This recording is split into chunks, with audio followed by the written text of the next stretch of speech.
Okay, we move to questions to the Minister for Infrastructure, and I call down for Forsyth. One, please.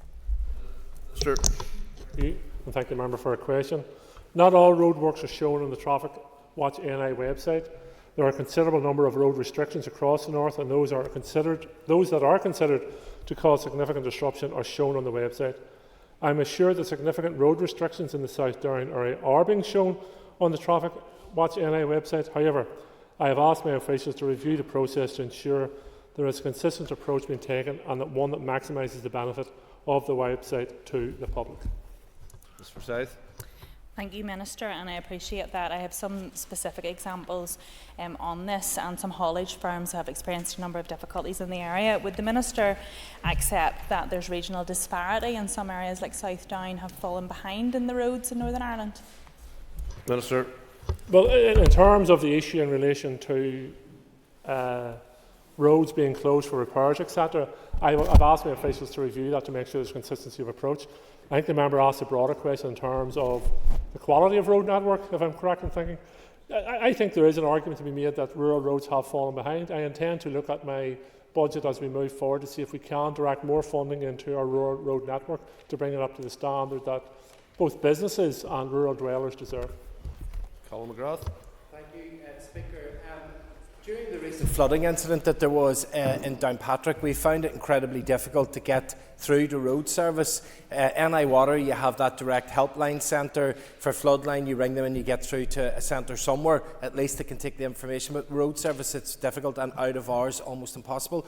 Would the Minister have any intention of developing an out of hours number for elected representatives to be able to contact road service? Minister. I understand in this flood scenario that there's a centralised number to contact for all the agencies are coordinated into that. So I would expect that any messages left with that service are then forwarded on to DFI roads. In terms of formulating an out of hours service for elected representatives, I simply don't have the resources to do it. You know, somebody would have to staff that to then be able to have to back it up in terms of resources, etc. So that's not possible at the moment. But I am assured, and will double check, that the flood line that is you're able to report incidents on, that my department and road service is fully involved in. Patsy Woodlone. Question number 2. Minister. Thank the member for his question. Sorry, Mr. Speaker, I'm trying out a new device here today to see if we can. Sorry, so I hope to answer question 2 and 11 together. In this regard, to your permission, Speaker, I will answer questions 2 and 11 together. The Utility Regulator's Price Control Final Determination, known as PC21, recommends a capital investment of £2.1 billion in water and wastewater services in the period spanning 21-22 to 26-27. These figures include over £1 billion being invested in wastewater assets. My department has fully funded NI Water for the first 3 years of the price control and has also provided circa £90 million of additional capital funding over and above the funding level recommended in PC21 during this period. NI Water has just recently submitted to the department their 24-25 operating plan and budget. The department is currently assessing this plan. At present, the Utility Regulator is undertaking a mid-term review to determine the investment levels required for the remaining 3 years of the price control period. The Department awaits the outcome of this mid-term review. However, funding the investment requirement identified by the Utility Regulator will be subject to the challenging, constrained financial situation going forward. Patsy Woodlone. Thank you, Minister, for your response. Will the Minister agree with me that underinvestment in sewage and water infrastructure is a single contributory factor in almost rendering local development plans as wish lists, and as well as that contributing to the major environmental crisis that we had last year in Lough Neagh? Minister. On your second point, I await an evidence base to support that claim. I know NI Water has given some evidence to the DFI committee, but they say around 20% of the effluent they would take responsibility for. However, I know my colleague, the DERA Minister, is taking forward a programme of work of that, so we want to make sure we're working on an evidence base in relation to what's happening in Lough Neagh. In terms of investment in NI Water, certainly I would like to be able to invest more funds into NI Water, but I'm competing with other competing priorities within my own department, and I'm competing with other priorities within the executive. So we are going to face difficult budgetary decisions as we move forward, but I do everything within my power to ensure that NI Water is supported as best as I can. In terms of developments, I think we have to broaden the conversation around how we deliver wastewater treatment works for certain developments. I don't like this idea, this term, economically constrained. I think it almost sends out a negative right away to any developer. Say, well, I can't develop there. The reality is that we're asking, and NI Water is very, very clear in this, they're asking the developers to engage with NI Water at an early stage to see what can be done, both by NI Water and by the developer. Thank you. On Bunting. Speaker, the Minister will be aware that these limitations on capacity are having a significant impact on planning and therefore growth and also the provision of much needed housing. For example, in my own constituency in Dundonald, all infrastructure, actually including roads, is at capacity. And there are subsequent problems with drainage and flooding. So could I ask the Minister through you, Mr Speaker, if he will commit to the Belfast Living Water Scheme in this financial year? Minister. I understand there are particular constraints in the Belfast area. I had actually a meeting with my officials this morning in relation to Belfast Living with Water scheme. The cost of that scheme has risen quite significantly. It's currently under review. I've asked my officials to report that review to me as soon as possible. I will have to match that review against my budget settlement. And then, as I said to Mr McGlone, I'm going to have to prioritise things within my own department against things which are in the executive as well. But it goes back to the point I made, and I think this certainly should be delivered loud and clear to everyone. Early engagement with the NI Water is essential, particularly by developers. And this brand of economically constrained, in my opinion, sends out too negative a message. It's too definitive, too rigid. There are opportunities to develop in those areas. It may not be directly funded by NI Water. It may have to, in relation to developers, and I understand there may be financial concerns around that by developers, but we're going to have to do things slightly different than we did before, and we're going to have to be imaginative about it. So I would encourage developers to engage with NI Water at an early stage. I do know now that in relation to social housing, etc., that NI Water have now built up a good relationship with providers in relation to providing social housing and ensuring that each other knows their priorities and their plans. So it's like many things in life, engagement is key to this. John Stewart. So far, in 2008, Minister, the Larne waste treatment works were opened, and that was envisaged to be effective until at least 2030. 6 years later, it was at capacity, and as a result, developments, both economic and residential, have been limited significantly. Will you agree to meet with myself and representatives from Northern Ireland Water on that site to look at what we can do going forward to expand the capacity of those treatment works? Minister. Well, I can understand, and probably this will become a theme during question time. If members wish to meet with me, I'm happy if they contact my private office, and I will attempt to facilitate as many meeting requests as possible. But it's difficult when I'm standing on my feet here in the chamber to agree to various meetings. It's the same as responses I've given to your two colleagues. Early engagement, discussions between developers and NI Water is crucial to how we move this forward. And I, as Minister, I can assure you, I will do everything within my power to move matters forward. But I do think we're going to have to do things differently. And the Belfast Living with Water is an example of how we can do things differently. It is going to take significant investment in certain areas, in other areas not so much. But we can do things differently in regards to certain areas. But early engagement is key. Nicola Brogan. Minister. Thank the member for her question. The I-5 Western Transport Corridor has been a flagship project for the Executive since it was first announced in 2007. Improving road safety has always been and remains one of the key scheme objectives of the new road.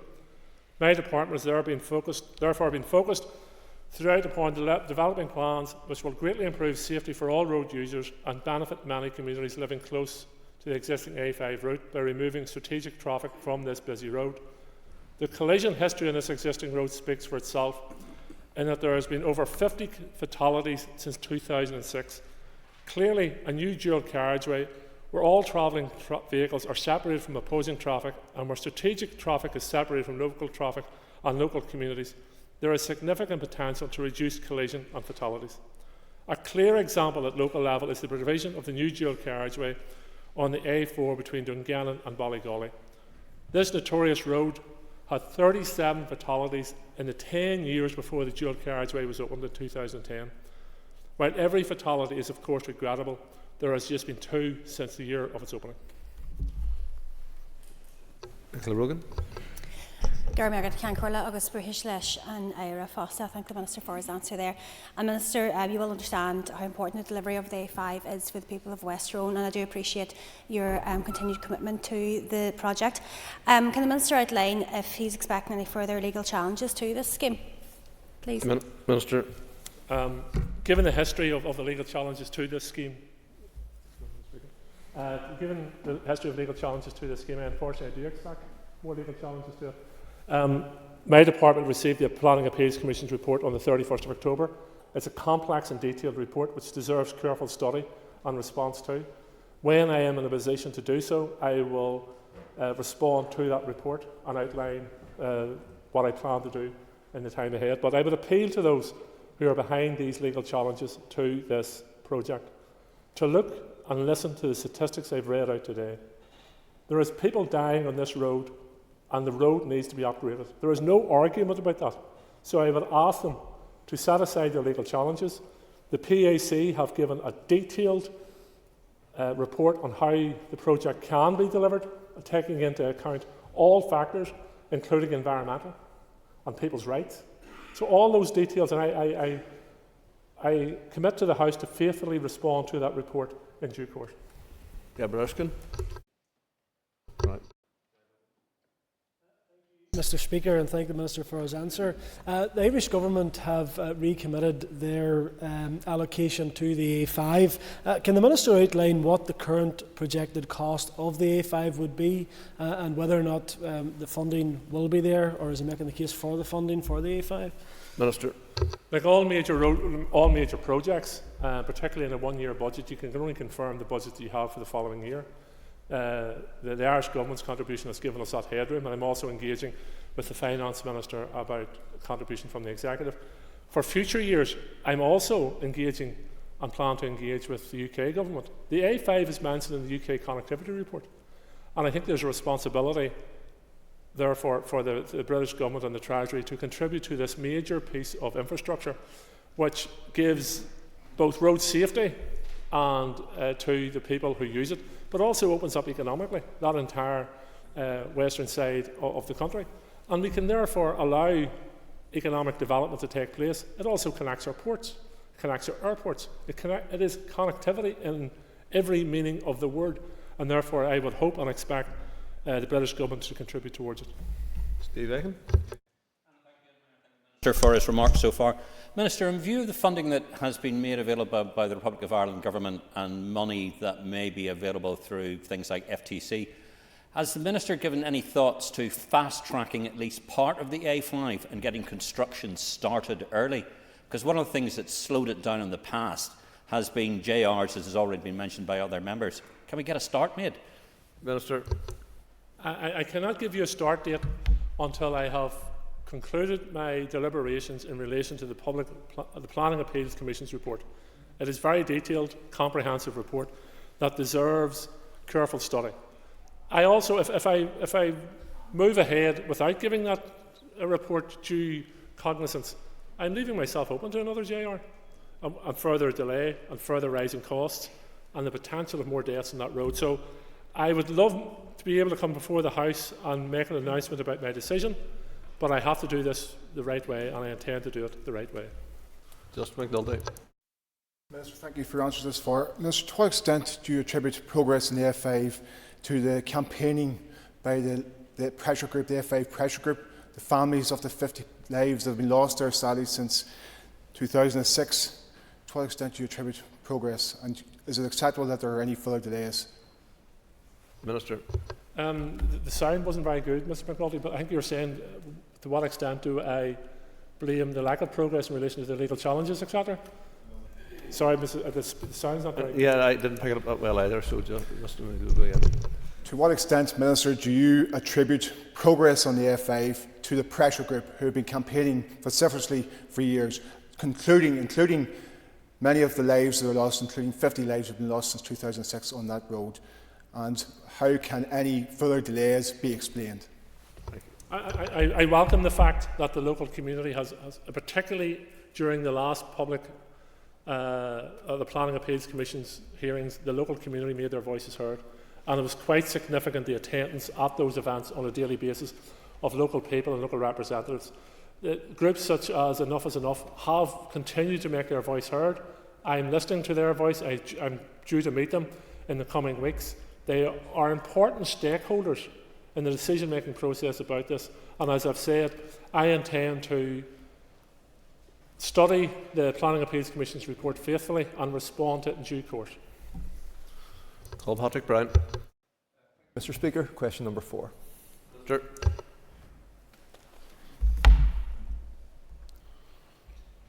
The Shared Island Initiative aims to harness the full potential of the Good Friday Agreement to enhance cooperation, connection and mutual understanding across the island and engage with all communities and traditions to build consensus around a shared future. I welcome the Irish Government's commitment to shared island schemes, particularly the announcement of €600 million for the A5 Western Transport Corridor. Officials will continue to engage with the counterparts in relation to the funding opportunities that could be secured through this initiative in relation to projects such as the A1 junction. Mr. Brown. Thank you, Minister, for your response. Can I ask the Minister if he would commit to meeting with local campaigners, including the group A1 How Many Must Die? Minister. I have already agreed to meet with Monica Heenan in relation to her campaign and the tragedy of her son's death. I've met her previously in my role as an MLA. I'm more than happy to meet with campaign groups, as is the case with the A5. Local voices are vitally important to this. Those who have lost loved ones are vitally important to this. The A1 scheme has progressed to a point where I'm unable to progress it any further at this stage due to budgetary constraints, but I am constantly reviewing my budget to see what schemes, because the nature of major schemes my department is involved in, some can fall behind for a variety of reasons. That means I can move others forward. So I'm spinning many plates, let's put it that way, to see how we can move projects forward. Mark Durkin.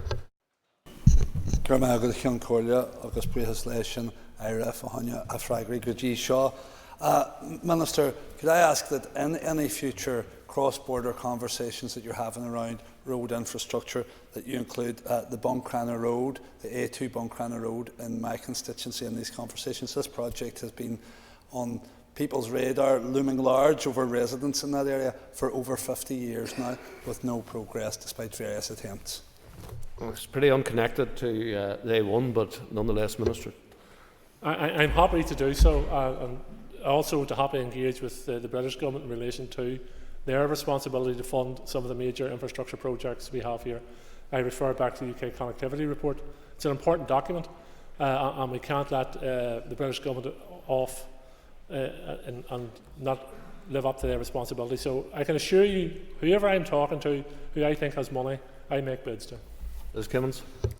And I thank the Minister for his answers, and obviously the A1 is a road that we've been campaigning on for some time as well, and I too have been meeting with Monica Heaney for a number of years now, so appreciate the update so far. Minister, can you give any detail around how your department plans to address some of those safety concerns? Obviously it's been a long-standing issue and you appreciate you can only go so far at this stage. Minister. Thank you, Member, for a question. This sections of this A1 were built around 40 years ago. Now there's been upgrades since, but they were built to that standard which was then. They don't meet current safety standards, and we do have to make sure the safety improvements as outlined in this junction work and the installation of the flyovers is delivered. As I've said, I'm looking at ways as to how we can finance it. I'm looking as to ways how we can deliver it. Can we do it in phases, etc., etc. So it is a project that I'm acutely aware of, both on my time as a constituency MLA, which I still am, of course, but also in terms of my previous role here as Minister. And as I go forward, it is a project that I am carefully deliberating on. Emma Sheeran. The whole question 5, please. Minister. The Department funds Translink, which works to ensure services and facilities are accessible to all. This means creating a consistent customer experience for everyone, ensuring accessible public transport for people with all levels of abilities. The public transport fleet is fully compliant with accessible regulations. However, I recognise that higher standards of accessibility are needed, and Translink are continuing to improve the levels of accessibility where possible on their vehicles and also within their stations. For example, Translink has agreed specifications for future bus designs with the Inclusive Mobility and Transport Advisory Committee, IMTAC, with the intention for all vehicles used on local stage carriage services to be low floor. Translink is currently evaluating a low floor single deck gold liner and would hope to develop an agreed specification on this type of vehicle with its stakeholders, including IMTAC in the future. My department and Translink are also committed to introducing changing places, facilities, and are among the first public bodies to do so. Changing facilities have already been provided at Port Roche Station, North West Transport Hub and Lanyon Place Station, are included in the plans for the Belfast Grand Central Station, Botanic, Lurgan and Yorkgate Station. My department also funds other programmes designed to remove barriers to travel faced by older and disabled people, reducing social isolation and improving access to goods and services. Community transport services in both urban and rural areas provide an affordable and accessible alternative transport option to those who have difficulties accessing the main public transport network. And finally, concessionary fare schemes provides for free, discounted access to public transport for older and disabled people, removing or reducing financial barriers to travel. Emma Sheeran. Gurmaigat Kinkulia agus Gurmaigat Lishanera as and Fragrashin. Thank you, Minister. What plans do you have to address accessibility problems on the existing fleet? I'm thinking you made reference there to replacing some vehicles with low floor vehicles, but in terms of the current high floor vehicles, are there things like steps to access that you could add? Thank the member for her question. As I said in my response, Translink is working closely with IMTAC, a key stakeholder in the design and provision of new fleets for the service. And there's always lessons to be learned. Even during my previous time as Minister here, I had engagement with IMTAC, and through that engagement there was clearly areas where we were falling down on and we have to improve on. So yes, when we're purchasing new equipment, it has to be of the highest standard and meet the needs of all abilities. It also, in terms of our stations, we should also have the most up-to-date specifications within our stations. And where we have older stations, we should be looking at how we introduce designs to ensure that everyone has access to our public transport services, and also in our stations, that people have access to the proper facilities which they require. Stephen Dunn. And affordability, as the Minister says, of our public transport network is vital. The consultation on the concessionary fares scheme closed over 6 months ago, back in August 2023. Can the Minister provide an update on the future of free travel for over 60-year-olds? Minister. There was over 20,000 responses to the consultation, and unsurprisingly, the majority of them were opposed to removing the scheme for a variety of reasons. My officials are still giving those documentations careful consideration. It's my intent to retain the scheme as is. That's my intention. I have to balance that against the budget available to me, and therefore I will have to engage with my executive colleagues around how we maintain the current scheme, because it is, and it's been proven during the consultation responses, that it is an important scheme to a significant section of our society who otherwise will be left isolated without it. So that's my intention at this stage. I hope to be in a position to make an announcement to the Assembly in the near future around that and setting out a definitive pathway around that, but there's still some more work to be done. Note you didn't declare relevant interest, Minister, but to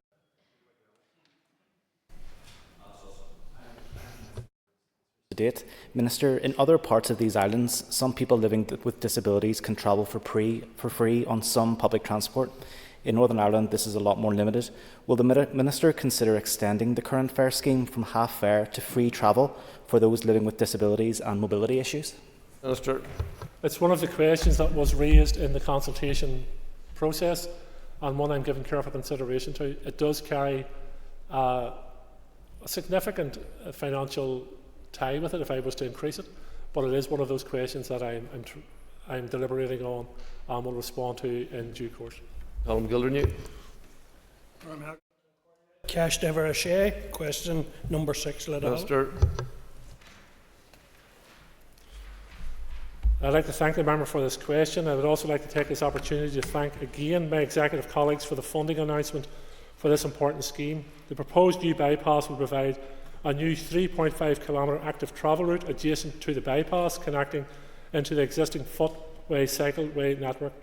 This new route will provide significant active travel benefits to the town and promote more people to walk and cycle. The new bypass will also alleviate significant traffic congestion in Enniskillen. It will reduce delays and improve average journey times by approximately 50%, while bringing much needed improvement to road safety in the area. The removal of through traffic will also bring enhancements to the town centre environment by improving air quality and reducing noise levels. The bypass, when open, will also create significant opportunities to enhance active travel and place-making measures in the town centre with reduced levels of through traffic. My department is currently developing an active travel delivery plan for the North. This includes an update of the design for guidance on active travel infrastructure and active travel network plans for over 40 of our largest towns and cities, including Enniskillen. Mr. Gildernew.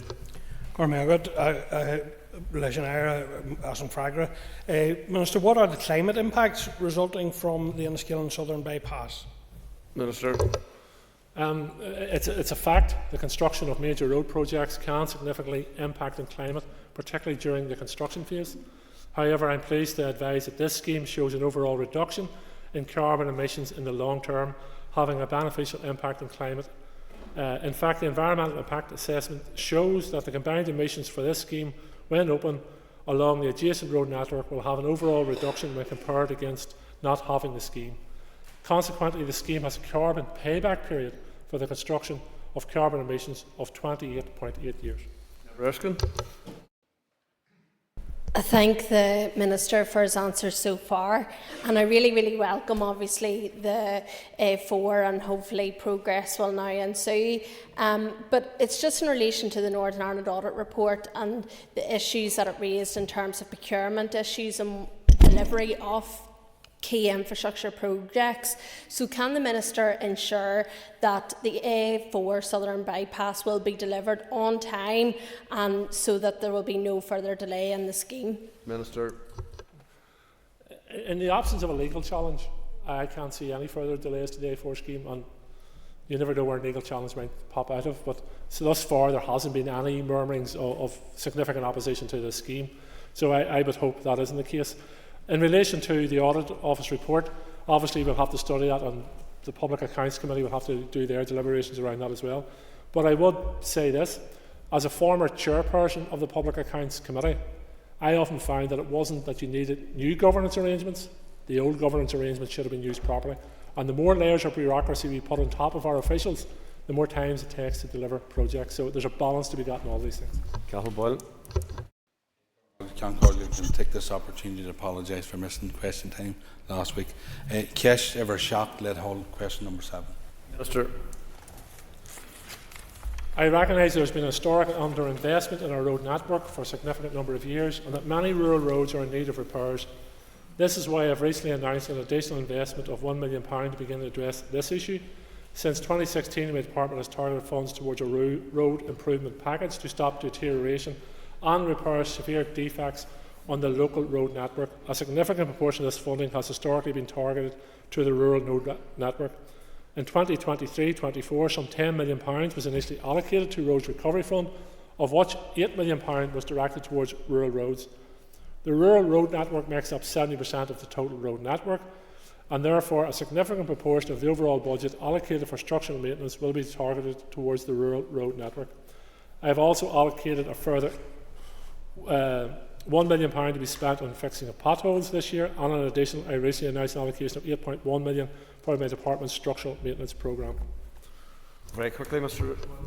Okay, could I ask the Minister just how much has been invested in structural maintenance in the 23-24 year?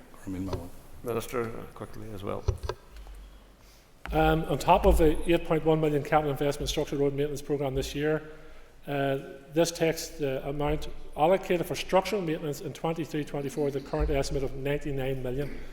A significant investment, well, unfortunately, is not enough to maintain the roads in the standard which we would like. Thank you. We now move to topical questions. We call Mark Durkin. Minister, a car roundabout in my constituency is, according to PSNI figures, the busiest accident black spot in the north. This key piece of infrastructure is going to get even busier with the construction of 900 or so homes in close proximity. Will the Minister ensure his department works closely with developers to deliver comprehensive and required safety improvements? Minister. Yes, and I know the member has been in correspondence with me in relation to the call roundabout, as has others. Yes, my officials will be engaging with developers in that regard to ensure, firstly, the road network is capable of taking any increased traffic on it, and what contributions, if any, developers will have to contribute towards that. Mr. Durkin. Thank you, Mr. Speaker. Thank the Minister for his answer. It's my understanding that the developers have already committed to a significant financial contribution as a condition of their planning. However, the Department are not in a position to match that funding at this current time. However, it seems very illogical that the developers now would proceed with work on a part of the roundabout while the whole roundabout remains a problem and a danger. So I implore the Minister to work with his department to find the funding to do it now, to reduce cost, maximise value and minimise disruption to motorists. Didn't recognise the question there, so we'll move on to orally. And yes, my question to the Minister is, could he provide an update around the progress for the works to build a new footpath in the Hannistown village in West Belfast, please? Minister. I visited Hannistown along with yourself, and I was previously in this post in 2022 and met representatives of the Hannistown Community Association, and I've seen firsthand the obvious need for a footway through the village. I can confirm that this scheme is a priority for my department, and I am pleased to tell you that the detailed design process is progressing well. Following a recent public meeting that my officials attended, the next stage in the design process is to meet individual residents affected by the scheme to agree accommodation works with them, and this will start soon. This is a challenging footway scheme, and its delivery is subject to completion of the detailed design, achieving funding and land, and a separate procurement process. Ms. Flynn. Thanks very much, Mr. Speaker, and I thank the Minister for his response and also for his commitment to date in terms of this project. You mentioned that you did come out to meet with the Hannistown Residents Association recently. So my follow-up question would be, I know it might be difficult to answer at this stage, but can the Minister ensure that it remains a priority within the department and in terms of capital funding whenever it gets to that stage that the funding is required? Thank you. Minister. It is a priority in terms of the stage it's at. It will have to be assessed against all other projects when it is reached the stage where I have to match it with a capital budget. But I'm pleased with the work thus far my officials have carried out, and I'll be hopeful of a successful conclusion. Minister, what plans do you have to review on-street car parking enforcement? Minister. None at this stage. It is carried out by the department by a private contractor at this stage. I have no plans in the pipeline to review it. Thank you, Mr. Speaker. The Minister will be aware of the negative impact that on-street car parking charges has on small towns and villages. What consideration would he give to help those communities? Minister. There's another side to that argument. A car parked for several hours in a town centre, maybe taking up the car parking space if somebody's prepared to stop and go into a shop and purchase goods or services. So there's certainly a number of elements you have to look at when you're deciding on a car parking charge for any town centre or small villages. But it should be in line in terms of how we support commercial activity rather than how we restrict commercial activity. Source Eastwood. Thank you, Mr. Speaker. I just want to congratulate the Minister on his new role. I used to work with his brother, so I now look forward to working with him. I just want to ask the Minister, does he have any plans to roll out further 20-mile-per-hour school safety zones? Minister. The the last allocations are currently being reviewed to see how effective they were, and are they having any impact on driver behaviour. But before we came back here, I would have dropped my child off to school, and it alarmed me at the speed some drivers thought it was appropriate to drive past a very, very busy school, whether it was in the morning or in the evenings. And sometimes I asked myself what sort of signage would stop them, other than a police officer standing and giving them a ticket. I agree entirely with the Minister, and I do think that the issue of speeding outside our schools in the north needs to be prioritised. I promised my very young constituents at Harmony Hill Primary School, Lisburn, Liam, Rory, Maria, Lila and Hannah, that I would put it to the Minister on the floor of the House if he would consider installing one of those school speed zones outside that school. So I will follow up to the Minister in writing. Minister. Yes, I'm happy to engage with the member in writing around that, and even respond to your young constituents as well in regards to that matter. But I say it's under review. We're trying to establish how effective it has been, and does it change driver behaviour. Alan Robinson. Can the Minister commit to asking his officials in DFI for an update on the resurfacing scheme for sections of the A2 dual carriageway between Grey Steel and Londonderry? Minister. I'm more than happy to engage with my officials around that and report back to the member. The £8.1 million I announced recently is for larger, more significant road resurfacing schemes and maintenance schemes, so I will report back to the member when I have a response. Mr. Robinson. Thanks, Mr. Speaker. Thank you, Minister, for that answer. Will you agree with me that all of us who would represent the North West wish to promote the North West in a positive way, but this key route, which is in such a poor condition and which services the airport in the North West, gives a terrible impression to visitors, notwithstanding the damage to vehicles on that road? I'm not familiar with the actual stretch of road, but it's quite clear that our roads have fallen into a poor state of disrepair. And it's not because of a willingness by my team or staff to repair them. It's down to the simple reality that we're not properly financed in this place, and has been recognised across the chamber, and that the British government have to start properly financing us to run public services. Roads maintenance is a public service. It needs properly financed and properly resourced. Mike Nesbitt. Mr. Speaker, the Minister's on record quoted as being saying he doesn't choose which potholes get repaired, but you do set the policy, Minister, which is currently 50 millimetres deep. Would you consider reverting to the historic measure of 20 millimetres? Minister. I hope the member's not going around measuring potholes in his constituency. You might need a metre ruler in some places, unfortunately. What we're currently carrying out is emergency repairs because of the service which we can deliver because of the financial situation we're in. I can assure you, my officials and the grounds team and those who work on the roads want to be doing more, but unfortunately, apart from the additional finance I have given them towards the end of this financial year, we are significantly underfunded. I am looking at my budget for next year, both my capital budget and my resource budget, to see what we can do. I think we've been through a period, and understandably we have a period of much discussion about what we can't do. I want to enter a period of discussion about what we can do, and that's the approach I'm taking to the department. Mr. Nesbitt. Billion for potholes, but when you think about what you're paying out in compensation to drivers whose vehicles are damaged, is there not a compelling case for Invest to Save? Minister. Invest to Save would be an executive strategy, which I would welcome. But again, you know, the executive is not exactly flush with funds either.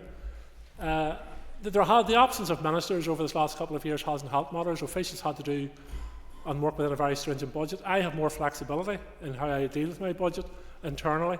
I am looking at it, studying it to see what imaginative proposals we can bring forward to ensure that we maintain our roads in a safe fashion, so we aren't paying out those compensation fees, that we're using the money we have to improve the state of our roads, our active travel routes, anything we can invest in. Black Season. Minister, the pupils and staff of St Colin Bannis College in Bangor have been waiting for a pedestrian crossing on the East Circular Road for 4 years. When is this project actually going to happen? Minister. I don't know is the honest answer, but I'm more than happy to engage with my officials and report back to the member.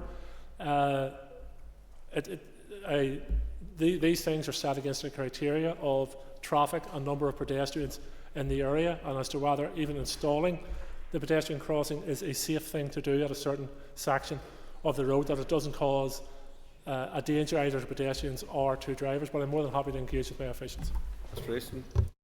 Minister, all those criteria have actually been met and it's still been going on for 4 years. Would the Minister agree with me that the safety of the pupils of St Columbanus College using that road is paramount? Minister. Well, without a doubt. The safety of all our pupils attending school is paramount. But can I also put this on the record? Drivers need to change their behaviour. Accidents are largely caused through speeding or carelessness. And no matter how many measures you put on a road, if someone's going to speed, they're going to cause an accident.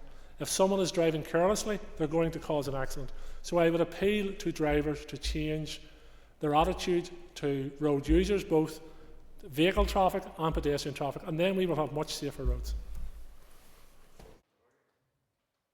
Minister, for his answer so far, can I ask the Minister how he intends to tackle regional balance in office? Minister. In terms of tackling regional balance, I wish to see, from a transport perspective, the Department is preparing a new suite of transport plans that will continue to improve the connectivity and sustainability of the transport system across the region. This will include also the ambitious plans outlined within each council's local development plan. My department is continuing to support the development of the city and growth deals and play our part in delivery. I'm committed to delivering the upgrades to the A5 and Phase 3 upgrade of the Derry to Coleraine railway line as part of this progress moving forward, among other factors. Thank the Minister for his answer. Can he provide an update on the speed of the Portadown to Derry rail line? Yes, I think in terms of a previous debate, I think it's around 200 kilometres an hour, so it is a high-speed rail link between Portadown and Derry. It's part of the All-Ireland Strategic Rail Review. It's an ambitious plan. It gives connectivity. It tackles climate change and promotes public transport. So these projects are medium to long term, but they are important, and it's crucial that those projects include tackling regional imbalance and correcting the mistakes of the past. Ciara Ferguson. And thank the Minister for his answers thus far. Given the rise in road deaths, as many have mentioned here today, particularly over the past year, and the high numbers of collisions and fatalities on the A5, will the Minister make road safety a priority, and when can we expect to see a road safety strategy? Thank you. Minister. Thank the member for our question. I published the draft road safety strategy for 2030 in October 2022. Since its publication, officials have continued to progress the work of the strategy and the one-year action plan which supported it. Our report on the progress for the actions for 22-23 was completed and is available on the Department's website. A new 52-point action plan for 23-24 was developed. A progress report for these actions will follow in due course. As this is a cross-cutting matter, I'm going to present an updated road strategy and action plan to the Executive in the near future. Obviously, you mentioned the range of actions that are there. Just basically, in the meantime, for this incoming year, what is kind of the clear actions that the Department's taking on to reduce road deaths and serious injuries? Thank you. Minister. The clear message from the Department, and unfortunately one of the areas where we've had to reduce spending on, is in terms of advertising around road safety. Again, there is some deliberations on around how effective and at what times that messaging can be. But the clear actions and message I want to send out is this. No matter how much my department spends on improving roads, fixing potholes, correcting faults, if drivers do not change their attitude and towards speeding and careless driving, then our death toll, which has increased in this last year, will continue to increase. So it's drivers' attitudes to other road users is vitally important in improving road safety. Cathy Mason.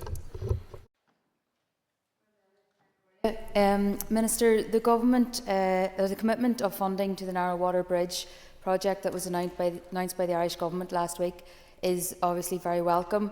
Will the Minister work with his counterparts in the South to ensure the delivery of Narrow Water Bridge? Minister. Both administrations continue to attach priority to the Narrow Water Bridge. €3 million was provided by the Irish Government Shared Island Fund to bring the Narrow Water Bridge project to tender stage, with a further €2 million provided to complete the tender process, which concluded in October 2022. Following evaluation of the tenders, the Irish Government officials intend to bring a memorandum to Government in the coming weeks to award the tender. This project is being brought forward by Louth County Council. Most of the works in relation to this project are in relation to the role of Louth County Council. My department will play its role on the Warren Point side of this. I think it's a very exciting project. It's a huge economic boost to that area, but I can assure the member my department will play its role. That brings to a conclusion the time for questions to the Minister for Infrastructure. Members, I want to notify the Assembly that I will not be in the Chamber next week on Monday 11th of March, as I will be representing the Assembly at a summit for Commonwealth